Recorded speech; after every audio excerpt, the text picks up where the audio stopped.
Chi sa di contribuire alla notorietà e al successo del Made in Italy chiede a gran voce di essere aiutato ad identificare, valorizzandoli, il ciclo produttivo e il proprio prodotto.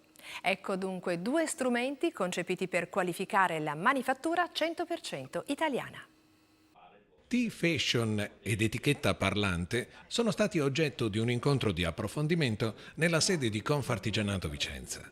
T-Fashion è il sistema di tracciabilità volontario promosso dalle Camere di Commercio italiane, dedicato alle imprese che vogliano così garantire l'origine e la sicurezza dei propri prodotti. La tracciabilità è a monte un sistema volontario promosso da Union Filiere, che racchiude tutte le Camere di Commercio di distretto e le associazioni di categoria. È uno schema volontario a fronte del quale l'impresa aderendo dà evidenza al mercato e al consumatore di tutte le fasi dei processi produttivi e dove queste vengono svolte. È un'attività di trasparenza nei confronti del mercato e in un momento come questo dove la trasparenza è chiaramente sinonimo di onestà produttiva, dà indubbiamente un vantaggio competitivo alle imprese nei confronti dei suoi competitors. C'è un iter burocratico da seguire? No, l'iter è molto semplice, essendo un'attività, uno schema certificativo volontario, l'azienda compila una semplice richiesta dove viene tracciato tutta l'origine, i dati anagrafici, i processi produttivi e l'elenco dei fornitori, perché l'aspetto importante della tracciabilità non viene tracciata solo l'impresa e i suoi processi, ma anche tutti i fornitori che concorrono alla produzione di quel bene. Diciamo che è un'evidenza oggettiva che questo Made in Italy è effettivamente prodotto e trasformato nel nostro Paese.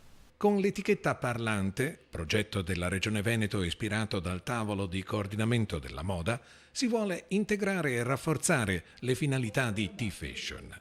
Grazie all'etichetta Parlante, anche il produttore può ottenere preziose informazioni. Sì, l'etichetta parlante traduce in sistema informatico quello che già T-Fashion faceva, cioè la certificazione del prodotto. Però il consumatore aveva delle difficoltà a andare a verificare questa certificazione con un sistema vecchio e complicato.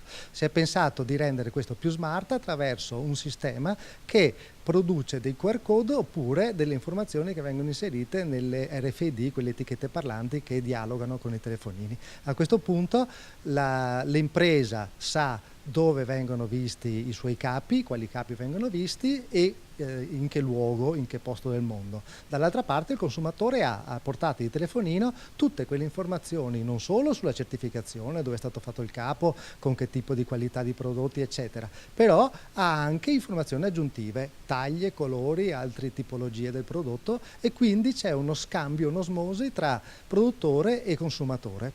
E chi tra i titolari d'azienda ha già sperimentato lo strumento conferma la sua efficacia.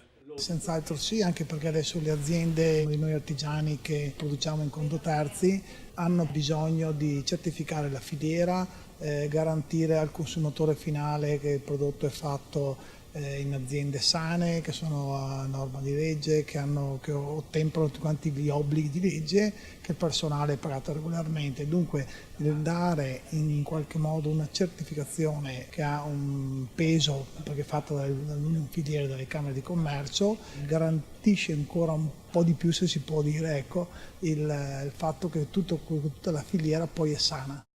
Per informazioni rivolgersi all'area mercato di Confartigianato Vicenza.